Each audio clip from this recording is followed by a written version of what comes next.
Hey, yo, it's me, Pops Van Marmalade, and you're watching the Comics-Related Madness Network. Uh-huh. So come get some. CromCon. CromCon.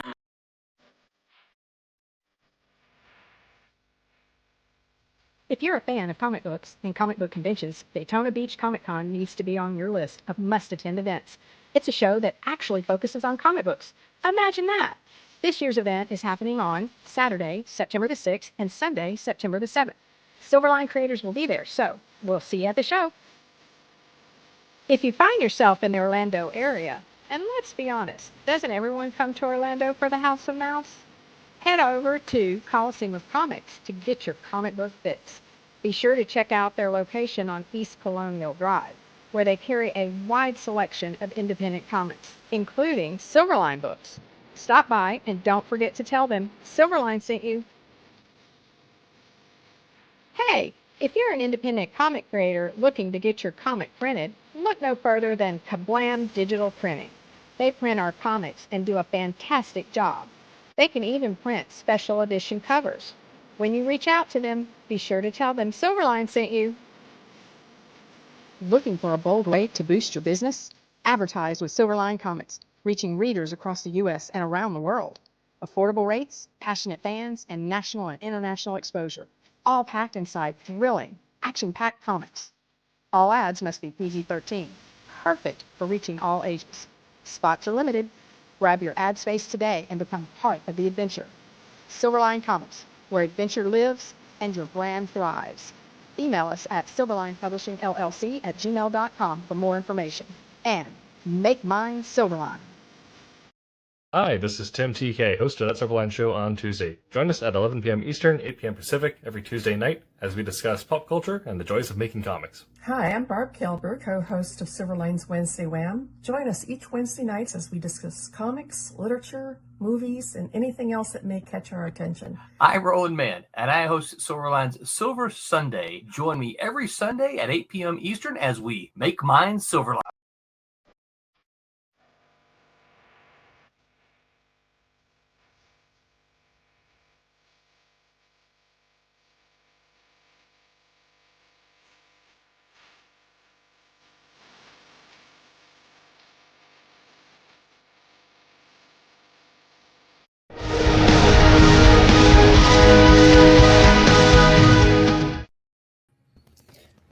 Hello, Internet. I am Jose Fuentes, artist for Silverline Comics and temporary host while Tim is enjoying some quality time at home.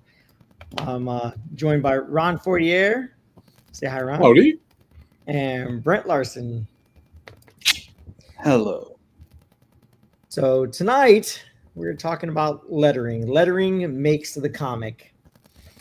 And if you're anything like me, when you first started reading comics, lettering just kind of flew right by and wasn't even really something you even thought about. Like, you open the book, there's the art, and I mean, that's how it was for me. Appreciating the story didn't come until, after, as I got a little bit older, and then appreciating the process of making a comic book, including lettering. That didn't come until I went to art school and truly understood and appreciated lettering a book.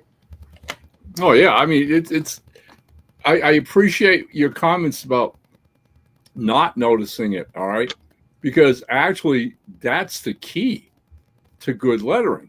All right, I mean my analogy of lettering to me is like a music score in a film. All right, if you've got a decent music score, then it should be one of these subliminal things that enhances the mood of the scenes playing out on the screen. But again, fits the scene, doesn't disrupt you, pull you out of the story. All right. You don't want to have a romantic scene with a couple, holding hands and declaring their love for each other. And you've got action, trumpets playing in the background and blah, blah, blah, blah, blah. Right. So that the score becomes, like I says, another element of the storytelling, but you shouldn't notice it at all All right, until there's that moment when, yeah, okay, there's an action sequence and you can do an Indiana Jones march or whatever. Lettering is exactly the same thing. All right, I mean, in this game of writing comics for almost 50 years, over 50 years now, right? It's like we were talking before we came on air.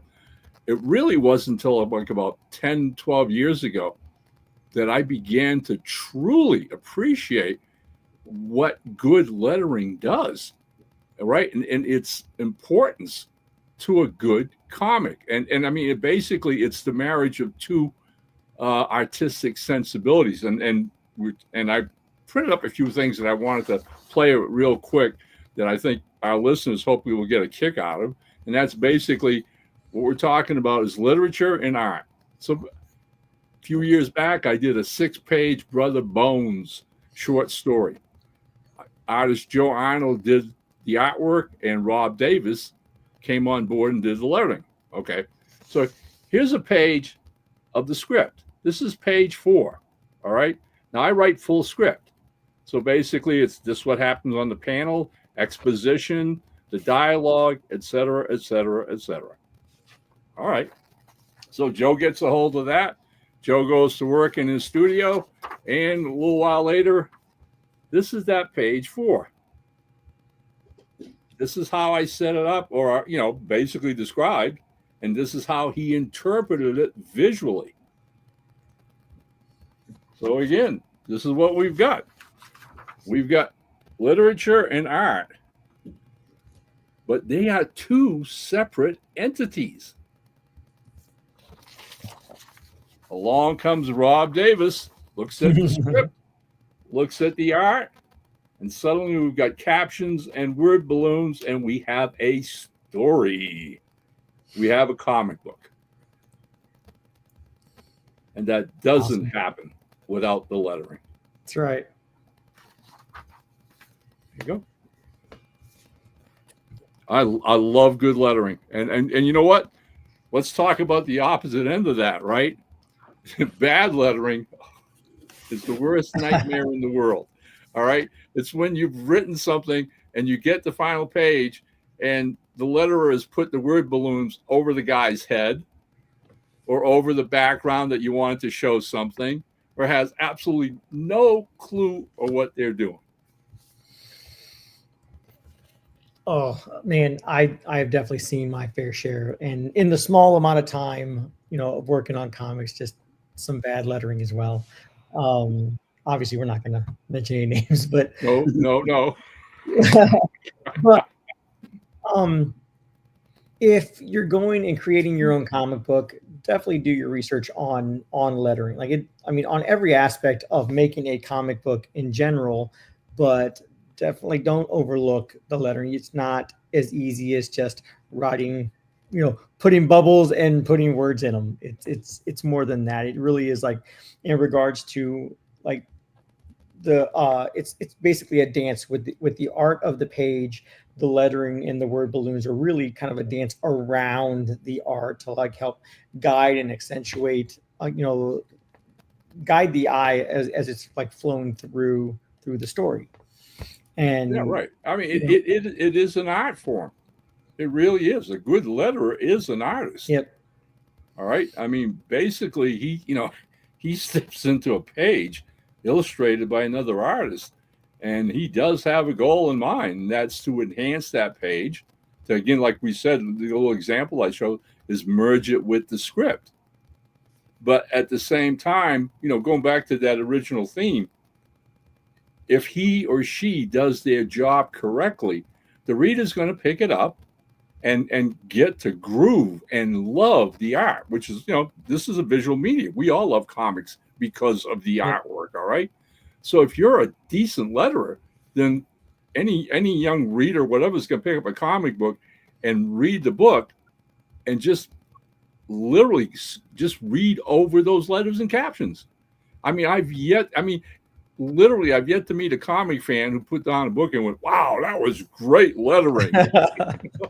It's not what you want to have happen. It's again, it's subliminal. It's working, underneath those sensibilities of letting you appreciate the story, but actually sink in the artwork, totally. Yeah.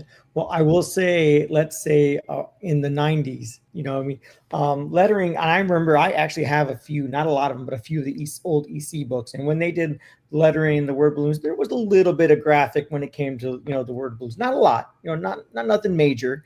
And then, things kind of progressed as status quo until I believe about the 90s, and, nothing on the different lettering companies that were out there. But then all of a sudden we had, like you had mentioned about not noticing the lettering, but in the 90s, I think it was a huge push on noticing the lettering, noticing, you know what I mean?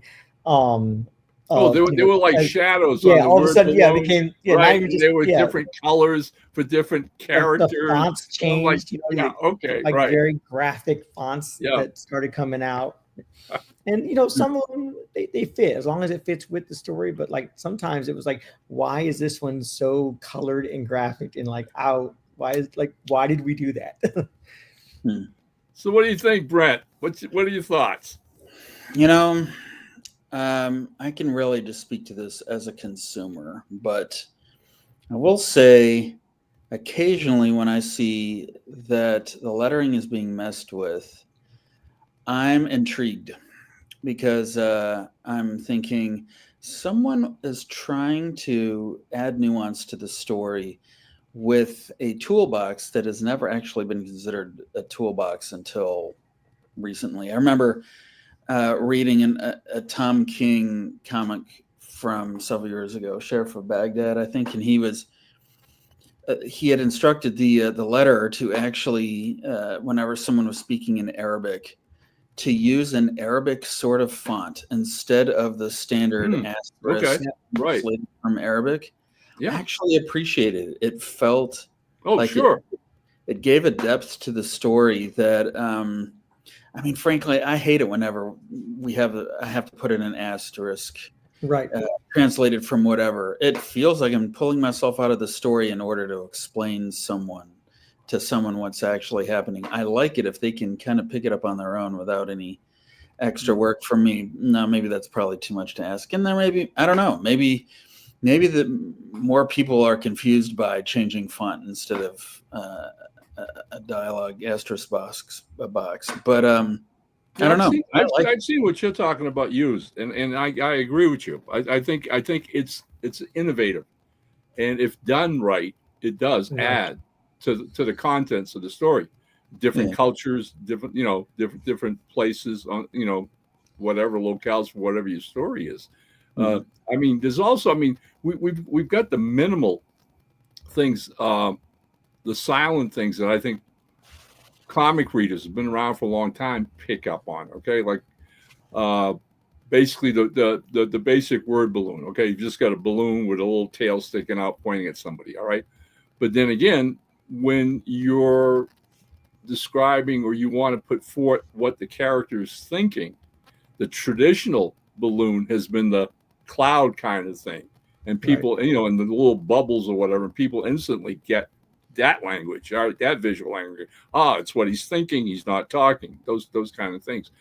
I'm curious, Brent and Jose as well, because I've actually written some stories where I was working with a letterer that I wasn't familiar with, and basically wrote a story, only to have the letterer come back to me before getting into doing the lettering and saying, well, you've got these gun battles and gunfights going on in the scene, but there's no special effects words. Do you have any special effects words you want me to put in? All right, and that to me becomes like some letterers can easily do that and just give them directions. Say, hey, whatever you want to put up there for an explosion or a gunshot, by all means, go for it. Okay, whereas others, no, we just assume you come up with something. All right, and then that becomes like this creative thing of how many times can you say bang or pow or whatever, and you're trying to make this melange, this goulash of letters that supposedly will ring in somebody's head as an explosion or whatever. You know what I'm saying? I I like the crash bang pows, Batman 66s, as long as, like you said, as long as it plays in well with the art. You don't want something, if you've got a lot of earth tones in something you're doing, all of a sudden it's bright red and blues. Like that's gonna throw off, like Brent said, with the asterisk, you know what I mean? With the, oh, this is in Arabic, that pulls you out of the story. I think that special effects or sound effects like that pulls you out of the story as well. What I thought worked was, I think, I don't remember, it was Batman Superman Public Enemy that the DC had put out, and it was the return of Supergirl, right? And they had Supergirl speaking in Kryptonian, and whoever the letter was, where they got the font from, it was done and typed out Kryptonian. And the best part to that was at the end of the book. And I have the trade paperback for it. At the end of the trade, they have the alphabet spelled out in Kryptonian.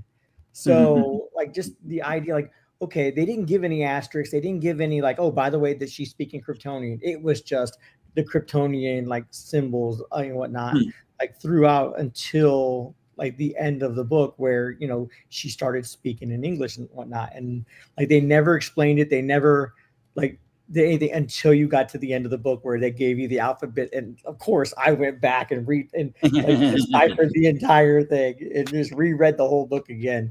But like, they got me to read it twice. You know what I mean? It wasn't just like, oh, I'm reading it and I'm done. I actually got to like go back, decipher it out, and then reread the whole book again. You know what I mean? It was just, that is a fun, like, interaction. It's a fun way of getting me to engage in the story. And I think that depending on, and like what Brent said about the, more of an Arabic style of font, that really like lends to like keeping you engrossed, keeping you, and even in your head, like for me anyway, if I read something and it's going to have like a font like that, I'm going to read that character as if, he was Indiana Jones's best friend from, Well, I mean, the beauty of that is, your imagination is going to hear that dialect. Yeah. All right. That accent, you'll immediately start imagining that different than, just speaking English or somebody, or whatever, totally. Right. I mean, what I like to do a lot of times, if I'm using foreign characters in stories, is basically, because I've got a reference library of, Italian, Russian, German, and whatever. And rather than just, translate everything, I just throw in certain words to the point where my characters are with English speaking characters, right, and talking with them. But you pepper it with certain words of that language so that, again, your reader understands, okay, they're trying to speak English, but it's not their first language. And so you throw in a few German phrases and a few French phrases or whatever, whoever your characters are. And you can get through an issue like that, rather easily. It doesn't take a lot. Just like I said, right, go out, buy yourself some reference libraries. And again, if you want to write something that, fans will remember and enjoy, and go the extra effort, like this person did the Kryptonian language. That's amazing. Yeah, I did a I think it was 4 or 5 page story in art school. And it was, Frankenstein set in World War II. And my reasoning for how Frankenstein was created was it was based off the Jewish folklore of the Golem, right? And so when I'm sitting there drawing out, dead bodies and stuff like that from like casualties of war, I got to like the scientists like trying to figure out creating the Golem. I on like the bottom panel, I have a scroll out. I drew a whole scroll out, and I have in there it's in Hebrew. I wrote, like, I went and looked it up and pulled up actual like Hebrew. You know what I mean? Yep.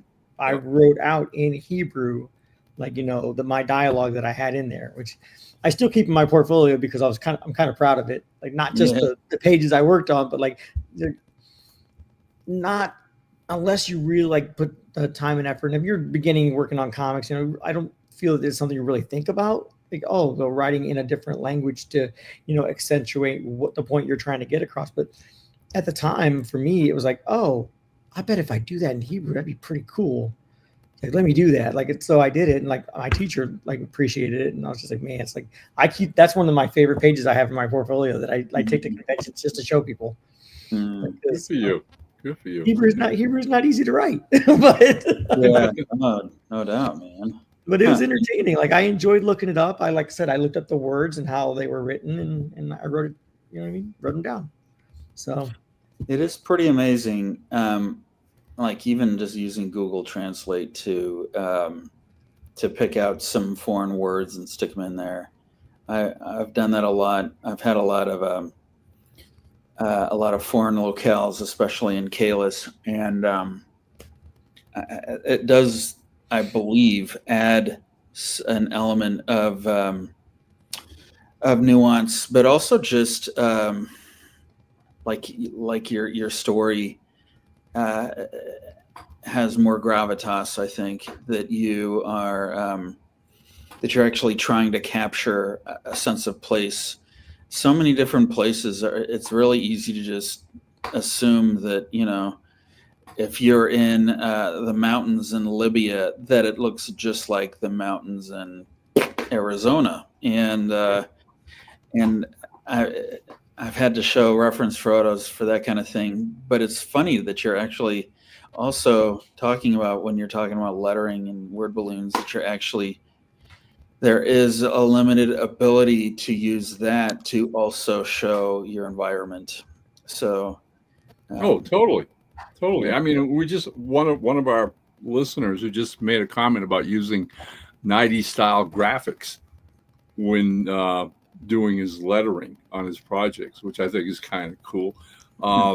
There's been we've all seen this huge shift thanks to computers over the last 25 years, and now there are so many computer fonts available oh yeah, to creators. Okay, I mean, I remember when they first started showing up, but at the time they were really stiff, very crude. Okay, and it was easy to tell between hand lettering and somebody just cherry picked a font and program and was just sticking things in and whatever. But over the years, they've become a whole lot more sophisticated, and a lot of them look a good deal like hand lettering, a great deal, which I think only adds, all right, to the final, image of what you're trying to, get across. But at the same time, I hope that, again, talking about, your training, Jose, I hope that places like, the Cooper School and even universities today that are teaching graphic art and whatever, right? I hope people continue to keep teaching hand lettering. well, I will tell you, like that's definitely what we learned. I believe it was our first year of school. We were taught like you're gonna learn how to letter, and you're gonna like. I'll be honest, I kind of dreaded it because I'm like, like, I don't know about that, right? Words. I like Straight pictures. up, my T-square, I still have my T-square. My Ames guide, I still have my Ames guide. It's it's packed up right now, but I still have my Ames guide. And for anybody that doesn't know, Ames guide is this trapezoidy looking plastic guide that has a little dial on it, and you use it to set the depth of your spacing between lines for word balloons. And you would have your T-square against your table or your board or whatever, and just run it down, and it's got markers and guides. You just keep working it down. You draw all your lines. You'll see all your spacings. And we had to do that, and we had to hand letter, and we were told. I think that's great. I mean, we could not use multiliners. We had to use Crowquill and ink to letter, and we had to do an entire page. And if we messed up, we had to redo the whole thing. Wow. I wish we see a divergence today. I think, again, going back and dating myself, when I started in the business, I think most professionals, artists in the business, basically were, whether school or self-taught, did it all. They did pencils, inks, and letters. I mean, maybe one of the few things they didn't do was the actual coloring. But if you got into Marvel and DC and did those other three things, then you were golden. All right. And it seemed to be an established requirement if you wanted to work with the big guys, that you were an artist. All right. I've seen a lot of preliminary artwork with some of the artists that I've worked with over the years. Some of the, again, the older guys who came into the business having to do all these different skills. Yep. And it always amazed me because, for example, Gary Carter, my oldest artist buddy, I've seen a lot of his early page sketches, and he would start sketching in soft pencil, right? And then go to lettering. Because basically the idea was he'd have the script, all right, and he'd read the script and he'd, break up his page into panels or whatever, and then do soft pencils into panels. But then he'd go to actual lettering before doing finished inking.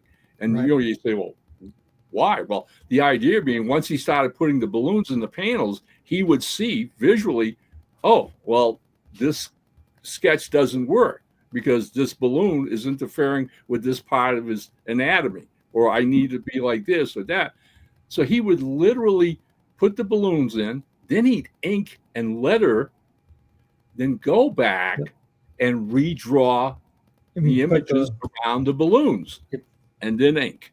All right, and that's how. Because when you did it by whole- hand, when you Right. did it by hand, you had to know where your word balloons were going. Exactly. Because nowadays you do it, we do lettering digitally, and yes, it's significantly faster, and you can get really good clean lines and whatnot, and you can just throw the the word balloon over the art that's already there to rearrange it and get it worked out. But back in the day, they had to know where their word balloons were going to go before they finished the art. Oh, they were craftsmen. Okay, I mean, they were multi-talented. Believe me. All right, to create and envision a page, right, panel for panel, page for page, Right. and whatever. And I think to a point, letterers today, or I mean, even there are a lot of artists today who haven't a clue on how to letter. All right. And I mean, these guys are professionals. They're doing books or whatever, and they're doing beautiful artwork. All right. But a lot of times, not knowing how to letter, right? They'll finish a page, send it to a poor letterer who then has got to make it work with the script and, whatever. And it's sad because I think it's a lost art in a lot of ways in that process. And I think it's something that every penciler should have at least a rudimentary ability to understand. Oh, absolutely. When they're drawing, We have some comments in here. We have Bo Greasley. Lettering creates the experience just as importantly as the art does. We recently learned of its importance thanks to the advice of an experienced letterer. For sure. Yeah, For sure. that's absolutely correct. Yeah, And then Acres of Movies, excellent font talk. Thanks, Acres. Also, Acres, font and hand lettering is key. Hand lettering, like anyone who wants to letter, anyone who does artwork, I feel should take a lettering class or Amen. really do the legwork to research it and look it up and really like find your references, talk to somebody about it. Yeah. One of the local artists here in Fort Collins that I've worked with in the past, and I mentioned him to you, Jose, in the past, is another Cooper graduate, and that's Zane DeGain, right? And I get a kick out of that because you can tell that classical training, because we get together one Saturday at a local comic shop because they have a cafe and a bunch of us get together, and guys show up with whatever projects they're working on. So I happen to have some artwork that Gary had done recently, and I had copies of it. So I bring it in, right? And Zane comes in, and I say, I've got some artwork Gary did. He said, oh, let me see it. So I hand him the pages, right? And I mean, he's looking at the pages, and the first thing he does is, oh, that lettering is beautiful. That's awesome. And it's just like, I just appreciated that so much, right? One artist appreciating another artist, right? And he's like, oh, I love hand lettering. He says, it's just great. It's classics. Yeah, again, it makes a difference. It makes a huge difference. Like I remember first week that we were starting to work on our lettering, even just penciling it. Like we had to pencil it first before we inked it in. Like, man, my hand got crampy. I'm not even gonna lie. It's just because I'm like, I want to get this right. I want to get this right on like the first go. So I'm like really like trying to like, keep my everything straight, keep everything like even throughout, and then you realize as you're doing like just A's, B's, B's, you realize the whole time as your letters start leaning and curving, then you're like, oh no. I tell you, like I said, you get to the point where, like I said, after doing this, for so many years, the idea is the more I came to understand and appreciate that art of lettering, the more it made me self-aware. All right, a lot, and that's never changed now. All right, there was a major shift in how I approached the script. All right. And what I did with as far as dialogue and captions. All right. Now, more so than ever before, really aware of what I am, basically handing off to somebody else who's going to have the challenge of making that, married to the art. And it makes me tend to really write a lot more economically than I did years ago. Way more. Okay. I'm still concerned with the story. I'm still concerned with, what I want to get across. But I'm acutely aware that, hey, words take up space. Right. They take up space on the page. So like, hey, valuable real estate for your words, yeah, for your your captions, your thought, Yeah. As succinct and pithy as you can get, by all means, in a comic book, that's gold. All right. Let's see. Another question by Acres. What is your favorite comic logo or design and letterings? What do you think? I mean, I actually liked the like in regards to like logo. I like the headers that were created for the X-Men books during Age of Apocalypse. They were meant to look a little more gritty, a little, you know what I mean? Was Astonishing X-Men. The X's were like had sharp points on them. I don't know. I just thought they looked really cool as compared to the standard Uncanny X-Men, across the top and whatnot. I thought those were cool. You guys remember Grant Morrison's run on X-Men where he used the logo New X-Men, which you could actually you could flip it upside down. It would say the same thing. Still say New X-Men. Yeah. I always thought that was pretty clever. I think I appreciate horror logos. Yeah. Okay? I love horror logos. All right. Because basically you just stop doing block letters. Because like you've got, like the letters start melting like blood or whatever. The letter gets creative, all right. And then you get like these fingers coming out of an F bar or something, it's like, horror lettering to me seemed apt to get really creative and make something moody before you even start reading the story. And those are the kind of logos I always appreciated.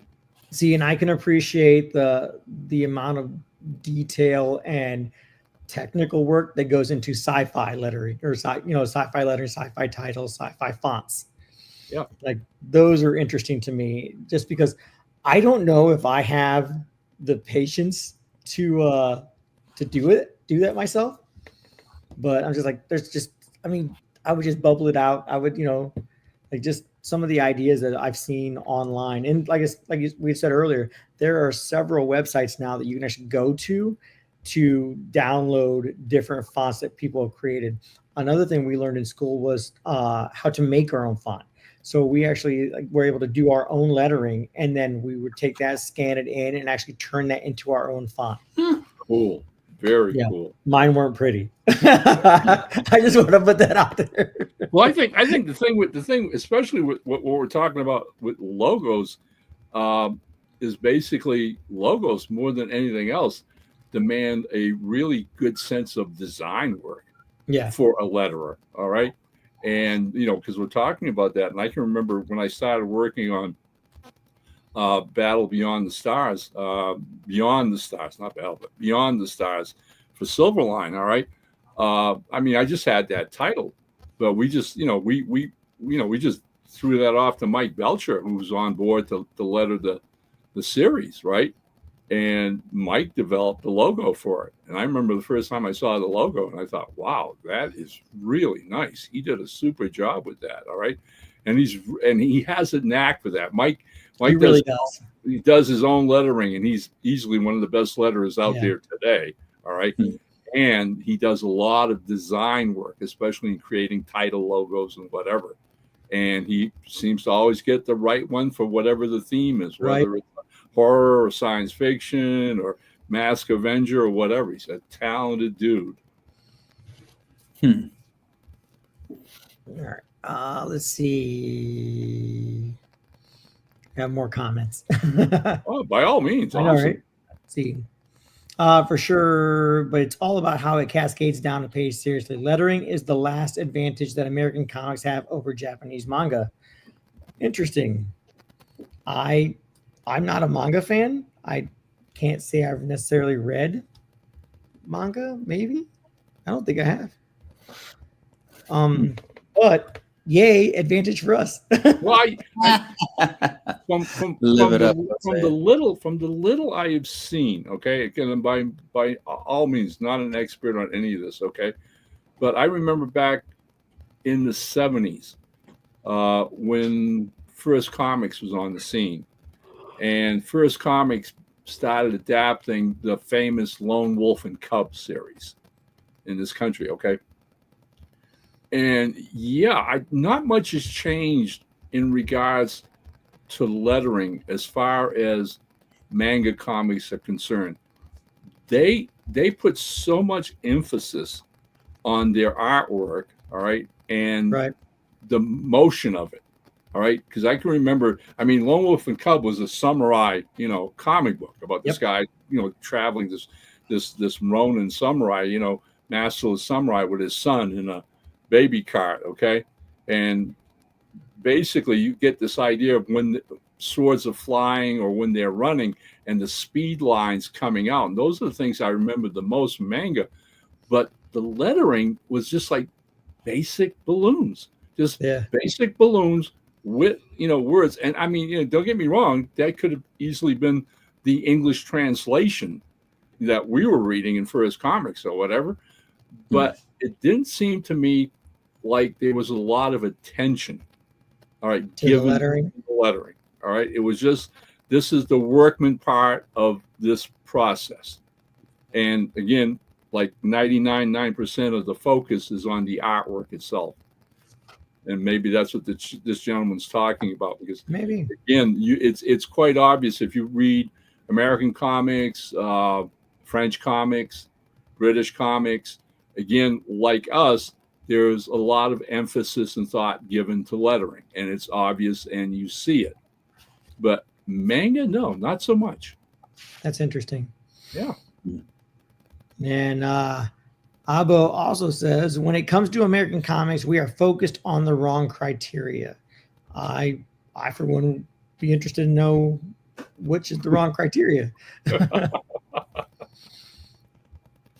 And then Acres of Movies says, the new horror movie Goner has interesting lettering. They're raising money for its marketing budget next year. Also, another one called Native Harmony has a cool font. I have not seen any of those, but I'll look them up. And Acres also says, I want a new font revolution and all new fonts. I mean, make it happen. Why not? Yeah. Make it happen, Acres. Yeah. I mean, look, if it can be creative, and like Brent said, okay, if it can add to the overall experience of the story itself, then I'm all for it, by all means. All right, let's use the technology we have, right? And like as I mentioned earlier, we've gone leaps and bounds in creating fonts today, all right, that look absolutely beautiful, stunning, and do the job they're intended to do. So yeah, hey, the more the merrier, I say, okay? The thing is, the caution here with this discussion is don't cross that line where the font becomes the center stage, takes the center chair away from the art and the story and everything else like that. I mean, if it's just a matter of, wow, cool font, it's not why I'm buying a comic book, guys. Right. Sorry, hate to burst your bubble, okay? But I'm buying a comic because I want to read a visual story. And I want the font to be an integral part of that visual experience. Right. As long as it balances in with the not story, if it's in my the face. dialogue, and with the art. Yeah. Yeah. It if you get, like, I would caution new letterers to stick to the rules until you have them down pretty well. Right. Then feel free to maybe experiment a little bit, but don't go crazy with every, tool you have in your toolbox. It's kind of, when you see a first time film editor do work and that they're basically just showing off all the really cool transitions they just found in Final Cut Pro. And it just looks like it looks silly. And but when you see, a transition in a film where you're startled in a good way and it enhances the story, then you applaud the editor. And I imagine lettering is similar. You've got a lot at your Well, fingertips. wise words, Brent. Definitely. All right. Learn to crawl first, Right. okay, and then to walk, and then to run, and then hey, have at it by all means. But yeah, learn the basics. I mean, it applies to drawing, to writing, and whatnot. All right, learn the basics first, and then hey, experiment. Show us what you got. Definitely. Yeah, but like you said, it's anything new for somebody. You know what I mean? I'm guilty of this as well. You learn how to do something, you want to do it. Oh, I'm gonna do it here. I'm gonna do it here. I'm gonna do it here. Put it in everything. And it's those times like that really you're like, oh, like somebody who is more experienced than me is like, oh yeah, that guy just learned how to do that. That guy just learned how to make explosive word balloons or whatnot because he's putting them in everything. But I mean, like, I learned how to make word balloons in Illustrator before I went to art school, but going to art school helped me learn how to do it correctly. And not make them correctly, but use them correctly instead of just like, oh, blah, blah, blah, blah, and spill all over the page, and Yeah, I remember thinking I should totally just get a new computer in a program and just letter my own books. I think I know how to do it, and then I just got an inkling of what letter is doing. I'm like, yeah, no way, man.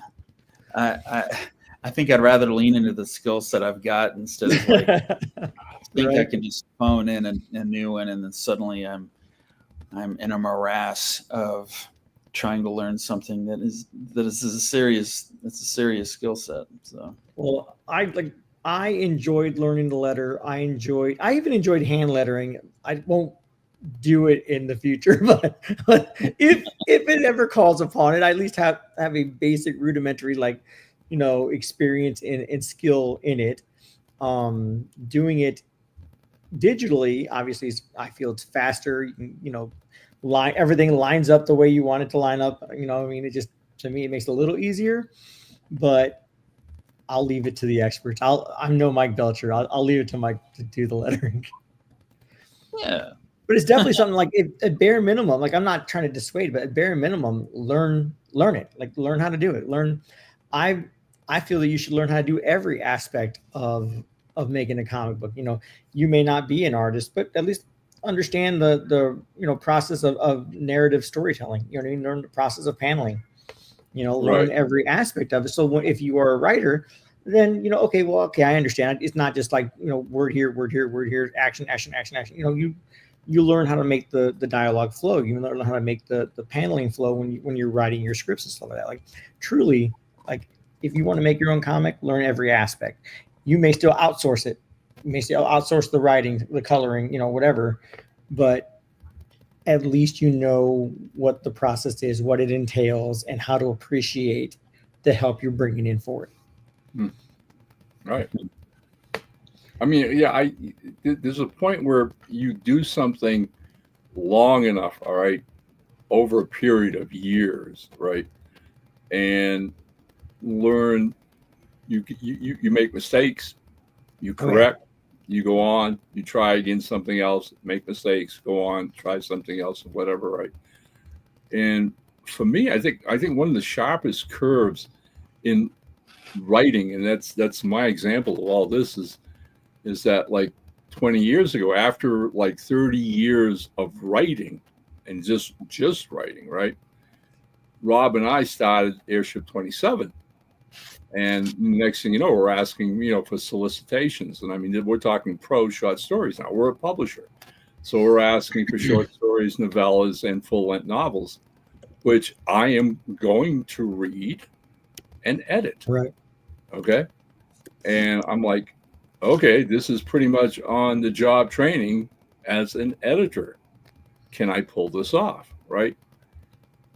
It really didn't take me all that long, within a couple of years of running Airship 27, to begin to see all those years as a writer and working with editors who were teaching me, all right, that if I was working with young writers, it was like deja vu.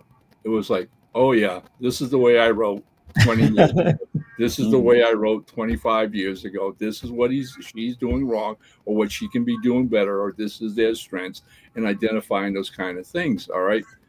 To the point where then it became a case of I'd get submissions from people like myself who'd been around writing for 20, 30 years, and you'd read their scripts, their manuscripts, and it was like, I don't have to touch this at all. So you start to identify, all right. And as an editor, that's a great, insight to have, that when I get submissions now, I say, right, it's easy for me to tell within a page, 2 pages of a story or a prose story, if I'm dealing with somebody who's been published and been around for a while, or a new kid on the block who's flexing their creative muscles and trying to get into this game or whatever, right? And I've come to really love editing, specifically for the fact of it's given me an opportunity to work with some super talented young writers. And basically every now and then just come back and not so much change what they've written as make suggestions on, this chapter, you could have done this and that, all right? Or, the way you laid out the plot, you could have done this a little bit better, blah, blah, blah, and work with them and watch them develop over a period of time. And the more submissions I get from them, it's a rush to see how good their talent progresses and how they get better and better at it. And hopefully I'm learning from them to be an editor as much as I hope I'm teaching them some writing skills as well that I've learned along the way. So I think any kind of creative endeavor like that is it's always great to stretch yourself. It's always, great to, okay, so yeah, I've been a contributor, I've been this or that. Let me try being an editor and see what that's like and what the rush is with that, right? And honestly, sometimes I feel much more satisfaction in publishing other people than seeing my own work published now. It's a rush. I remember going to a comic convention many years ago, and Roy Thomas was still working for Marvel Comics. And he had just become Stan Lee's assistant editor at Marvel and been doing it for about a year. And somebody asked him about, do you appreciate editing or do you miss just being a writer? And he pretty much said, I love editing. I absolutely love it. Interesting. And he said, honestly, he says, if in 20, 30, 50, 100 years, people look back on this period of time and say, who or what was Roy Thomas? He says, I hope they remember me as an editor. Whoa. There you go. That's crazy. The idea of being an editor, just for me, it just seems like so way up here. Like, I don't know. Like, I enjoy being my part of the compartmentalized job, right? Okay. And not even just pencils, not even just inks, but like it wouldn't even matter. Like, hey, Jose, you're working on pencils on this book. All right, cool. I'm gonna focus on right here. But like an editor, like they have to kind of focus on all the aspects. They have to be able to like have kind of their toe in everybody's pool. You know what I mean? to try and about them though is that they know. I've worked with a couple of editors enough to feel like they know, like they're a reason why they're an editor and I'm not. Right. Like, I'm a writer. I think I'm a decent writer, But I also know, as a writer, I'm full of my own blind spots and proclivities, bad habits, all this and that. I need someone to point those out to me. Right. So I love it when I work with an editor who can actually say, this isn't working. And I'm like, yeah. And I fix it almost every time. So I kind of dig Almost every time. Yeah. You know, and we're talking like that. I mean, aside from there's one thing to edit prose, all right, to be a publisher and edit short stories and novel manuscripts.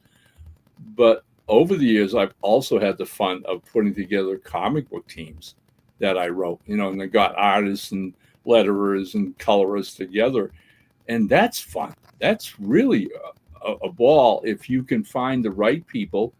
And once you get the team established, is start getting a sense for who's who, what their personalities are all about, how they work together, what, you know, their individual picadillos, if you will, all right, and making that work. I mean, over the years, all right, I mean, Right. I'd heard stories of some of the great editors of Marvel or DC, all right, and the amazing work that they did in working with battling egos.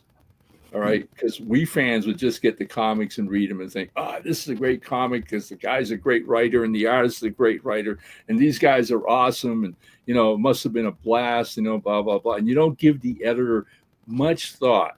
But later in years, and again, like we've talked, I'm not going to name names here, but I know for a fact several of some of the best loved comics of the 80s, all right, were literally done because of an editor who wrangled two opposing egos and made them work together because they hated each other's guts. The artist hated the scripts. The writer hated the artist trying to change them all the time. And this poor editor was getting calls at midnight by one or the other, bitching about the other one. Right? And somehow or other managed to make it work. Okay. And nobody knew. None of his fans or whatever. These comics sold through the roof, right? Right. Yeah. So it's like, editing is a unique skill all of its own. I believe that. I completely believe that. Oh yeah. Totally. I've mentioned before that one of my favorite comic book, like floppy comic book series was DC Comics. Was it DC Comics presents the Who's Who of the DC universe, and all it is you know, regular floppy 22 24 pages, and on each page, sometimes 200 pages, it was a character from the DC universe, you know, what issue they were in, their bio stuff. I've got those. Oh yeah, I'm missing 6 to complete the entire series, right? Ooh. And I've been collecting them for years, and I could easily go online and find them and buy them, but I'm trying to find them all organically, right? Anyway, I had mentioned it in art school that was one of my favorite series and that I loved it, and I would love to see another one made.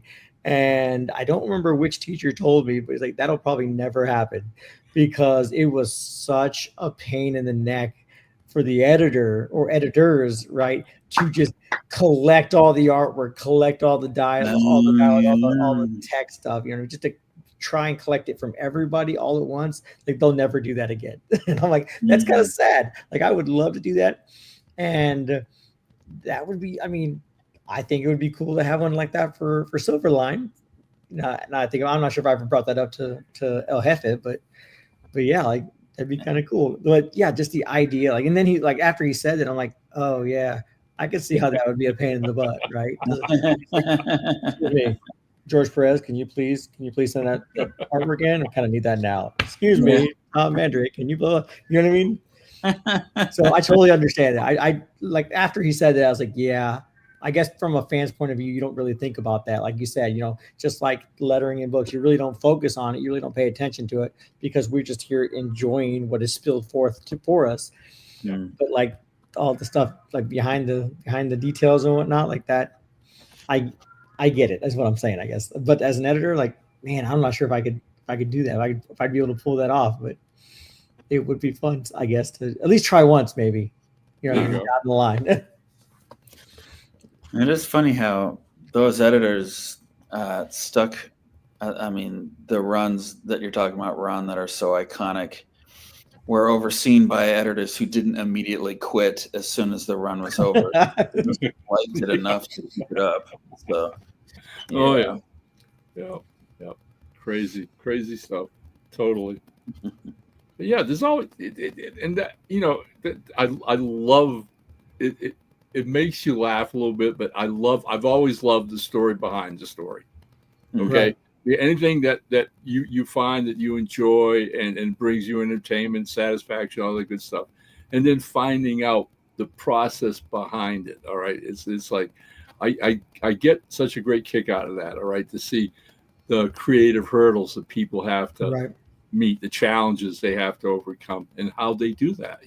That whole process fascinates me. Absolutely. Right. And it doesn't even have to be like overly dramatic. Oh my gosh, like blah, blah, blah, blah, blah. No, just the idea is like, oh yeah, we were talking about this over a drink, a can of Coke spilled, and all of a sudden Shazam was created. Right. That's so true. I find those things. Yeah. Not to say that's how Shazam was created. I'm just making a point. But yeah, just the idea of that, just like, knowing a little bit of the backstory, or even for me, Lee Weeks taught one of our classes. He was one of the co-teachers, and he brought in this Daredevil story he did, like the pages from the Daredevil story, and he's like, oh, like you're not supposed to line your panels all up like that. But I was like, what's gonna happen? They'll fire me. Like, if they don't like it, they'll just fire me. I'm gonna try it anyway. Or the idea of like the Hulk, like a double page spread where the Hulk is walking on the bottom of the ocean, dragging a sunken ship behind him. You know what I mean? It's like, I decided to draw a fish. I threw a couple fishes in there. Like, it doesn't even make sense, but we'll see what happens. And just like knowing that, like after reading those issues, and I went out and bought, like, because I didn't have it before. I'd read it before the Daredevil storyline that Lee Weeks did, but after that, I went out and bought it. I went looking for it just to find it, just so I could have it, like to look at it. You know what? Okay, I get what you're talking about. Yeah, like just knowing like that backstory for that was just absolutely phenomenal. Yep, it does. It does add something to it all. All right. So, all right. Yeah, we're getting close to the end. I wanted to share one more comment that Abu Grizzly posted up in regards to lettering and in agreement to something that Ron said. So precisely, if we can't get the reader to enjoy the experience without noticing the lettering, you failed, bro.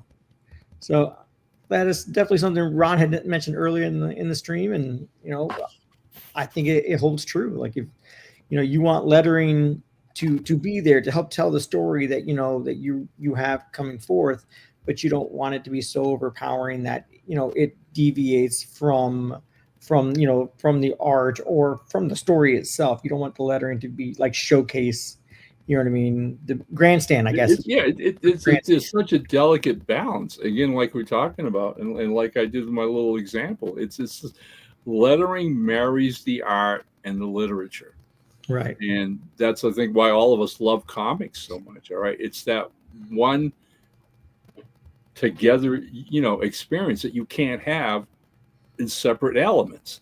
All right, I mean, you want to get an art book, go get an art book. You want to read a novel, go read a novel. All right, but where do you bring those things together and enjoy them at the same time? Right?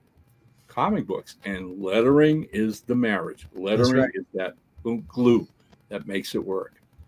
I agree. Any final words, Brent? Nope.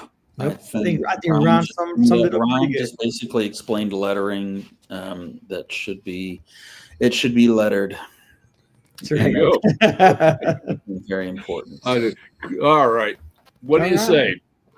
Everybody, we have been That Silverline Show on Tuesday. Catch our other streaming shows on Wednesday Whammers at 9 p.m. Eastern. Sunday, Silverline Sunday at 8 o'clock on Sundays. And next week, I don't know what we'll be talking about. Hopefully Tim will be back to let us all know. Until then. So yes, until then, make mine Silverline. Hi, I'm Dave Dorman. Make mine Silverline.